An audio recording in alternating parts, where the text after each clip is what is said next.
wake up call. For we do not have a high priest who is unable to sympathize with our weaknesses, but we have one who in every respect has been tested as we are, yet without sin. The letter of St. Paul to Hebrews, chapter 4, verse 15. നമ്മുടെ ബലഹീനതകളിൽ നമ്മോടൊത്ത് സഹതപിക്കാൻ കഴിയാത്ത ഒരു പ്രധാന പുരോഹിതനല്ല നമുക്കുള്ളത്. പിന്നെയോ ഒരിക്കലും പാപം ചെയ്തിട്ടില്ലെങ്കിലും എല്ലാ കാര്യങ്ങളിലും നമ്മെ പോലെ തന്നെ പരീക്ഷിക്കപ്പെട്ടവനാണ് അവൻ.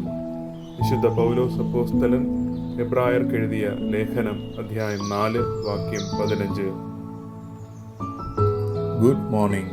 ഈശോ മിശിഹായ്ക്ക് സ്തുതിയായിരിക്കട്ടെ.